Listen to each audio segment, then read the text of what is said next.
Hi, my name is Wicked Girl and welcome to my vlog. Today I'm going to talk about the most anticipated reboot of this year, which is the Ghostbusters movie. I've already written a review about it on my blog, which you can find on www.wickedgirl.com, but I wanted to discuss some of the things I didn't quite highlight in the review. So the story starts with Erin, who's a scientist currently awaiting a tenure at the prestigious Columbia University. Except one day a man comes in brandishing a book which is about the paranormal and the existence of ghosts, and of course Erin panics. She's awaiting her tenure. It's not going to look good if her name is scrawled all over a book about ghosts and how the paranormal exists. Of course, Abby agrees to take the book offline, but not before dragging Erin to a haunted mansion where they all witness a ghostly apparition. It gives Erin a taste of the life that she once knew before, but unfortunately it gets her sacked from her prestigious Columbia job. With things not going so well in Abby and Gillian's own parapsychology department, which is closed down by the dean, it means that the girls have to set up shop, just like in the first Ghostbusters movie. Let's talk receptionist, because let's face it, Kevin was chosen for his looks alone, which seems a little bit shallow, but then he is played by Chris Hemsworth. I guess the actors had time to play around with the characters and make their own interpretations. So for example, Kevin is a more of a lovable big ditzy giant, whereas Janine was quite unattractive, rude and unapproachable. The only time she acted ditzy was when she was flirting with Egon. Villains!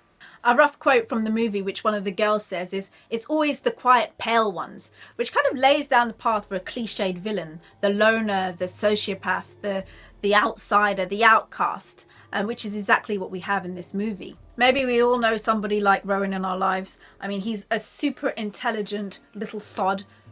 Nobody would necessarily like him, but he creates these devices which conjure the ghosts from the spirit world onto Earth, and he also embodies a demon himself, causing havoc upon New York City. It's a little bit difficult to make comparisons to the villain in this Ghostbusters movie and in the first Ghostbusters movie, because personally I felt that the villain in the second Ghostbusters movie, who was Vigor, was a better villain. Gozer was a god. He wasn't necessarily a villain. He was created by a cult. He came back to life. He used others as an avatar to create destruction, and his main aim was to destroy. Whereas Vigo, he wanted to come back to life again and rule. And he had more interaction with the characters throughout the movie, so we got more of a sense of his evilness. Rowan was mean, but it would have been great to have seen him tear apart Kevin's character, or do something kinky to him, or make him do something weird and sexual, like you saw in the first movie with Sigourney Weaver's character, where she became this kind of sexual goddess. Take me now, sub-creature. We never talk anymore. Easy. I make it a rule never to get involved with possessed people. Actually, it's more of a guideline than a rule. You know, I can... I want you inside me. I have mixed feelings towards character Patty, who's played by Leslie Jones. For one, why did they have to give her a menial job? It plays to the racial stereotype of black people taking on lower paid positions. But on the other hand, I certainly know that here in the UK, London transport plays very well. So perhaps she would be doing much better than your average Joe. Since the characters were quite open to interpretation in this new movie, how interesting would it have been to have seen character Patty play a character like Olivia Pope from Scandal, or Annalise Keating from How to Get Away with Murder, or Maya Corbina from British series Undercover, Desiree Dupre in American Horror Story Freak Show. My argument is it would have been nice to have seen a different type of black woman that we just don't get to see enough of. We're getting better in film and television now, but the majority of the time we have seen loud, angry representations of black women.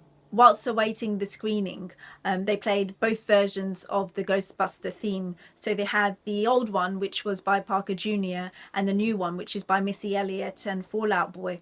And I can definitely say that I love the one by Parker Jr. It was more funky and it had more melody to it. Whereas this new version is more like something for a dance troupe. The Ghostbusters reboot is an enjoyable movie. It's great to see these women handling and even devising these proton-themed ghost blasting devices. As I mentioned in my written review, it would have been nice to have had some of the women take control of their sexuality, to be more sexually assured and confident. Where was the manizer? We had Erin and she was flirting with Kevin, but even though she was flirting with him, she still went into herself and still was a little bit timid. This new Ghostbusters movie is a weird science comedy adventure flick about society and friendship and how civilization comes together in times of a crisis. And it brought me back to the original film, where characters Peter, Ray, Winston, Egon and even Janine looked out for each other, and those very themes were continued in this movie.